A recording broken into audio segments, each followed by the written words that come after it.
আসসালামু আলাইকুম রাহমাতুল্লাহি ওয়া বারাকাতুহু।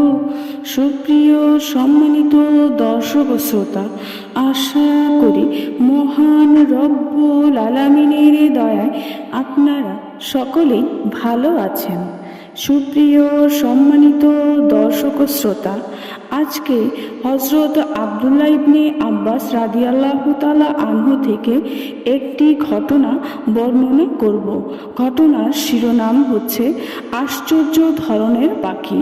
সুপ্রিয় সম্মানিত দর্শক ও শ্রোতা, আপনাদের নিকট অনুরোধ থাকবে ঘটনাটি শেষ পর্যন্ত শোনার।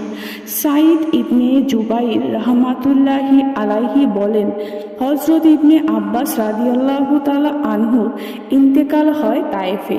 আমি তার জানাজায় শরীক ছিলাম। হঠাৎ কোথা থেকে একটি আশ্চর্য আকৃতির পাখি উড়ে এলো। এমন পাখি আমরা জীবনেও কখনো দেখিনি। পাখিটি এসে হযরত ইবনে আব্বাস রাদিয়াল্লাহু তাআলা আনহুর শরীরে প্রবেশ করলো।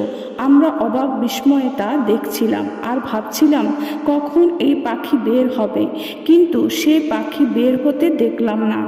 এরপর যখন তাকে দাফন করা হলো, তখন তার কবরের এক পার্শ্ব থেকে কেউ একজন নিম্নলিখিত আয়াত তেলাওয়াত করলো, কিন্তু আমরা কেউ সে তেলাওয়াতকারীকে দেখতে পেলাম না। হে প্রশান্ত অন্তর, তুমি তোমার প্রভুর দিকে সানন্দে ফিরে এসো। আমার নেক বান্দাদের অন্তর্ভুক্ত হও এবং আমার জান্নাতে প্রবেশ করো। মুস্তাদরিকে হাকিম নামক গ্রন্থে ইসমাইল ইবনে আলী ও ঈসা ইবনে আলীর বর্ণনায় রয়েছে যে সেটি এক জাতীয় সাদা পাখি ছিল। তামিমির বর্ণনা মতে সেটি একটি সাদা পাখি যার নাম ছিল বগলা। ইয়ামুন ইবনে মেহরানের বর্ণনায় রয়েছে, ইবনে আব্বাস রাদিয়াল্লাহু তাআলা আনহুকে দাফন করার পর আমরা একটি আওয়াজ শুনতে পেলাম, কিন্তু আওয়াজকারীকে কেউ দেখতে পেলাম না।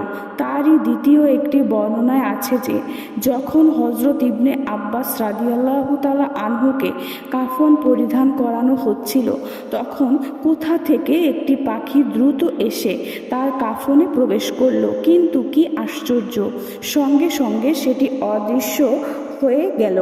আমরা অনেক খোঁজাখুঁজি করেও তা পেলাম না। হযরত ইবনে আব্বাস রাদিয়াল্লাহু তাআলা আনহুর আজাদকৃত গোলাম হযরত ইকরামা রাহমাতুল্লাহি আলাইহি এসে বললেন, তোমরা কি ব্যাকুল হয়ে গিয়েছো যে পাখি তালাশ করছো? এটা তো পাখি নয়, বরং হযরত ইবনে আব্বাস রাদিয়াল্লাহু তাআলা আনহুর দৃষ্টিশক্তি।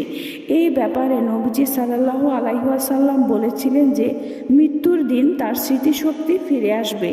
এরপর লোকেরা যখন তাকে কবরে রাখলো, তখন অদৃশ্য থেকে এমন এক আওয়াজ এলো যা উপস্থিত সকলেই শুনতে পেয়েছিল। সুপ্রিয় সম্মানিত দর্শক ও শ্রোতা, আজকের ঘটনাটি এই পর্যন্তই। ঘটনাটি যদি ভালো লেগে থাকে অবশ্যই চ্যানেলটি সাবস্ক্রাইব করবেন, লাইক করবেন, কমেন্ট করবেন এবং বেশি বেশি শেয়ার করে দিবেন। সবাই ভালো থাকবেন। আল্লাহ হাফেজ।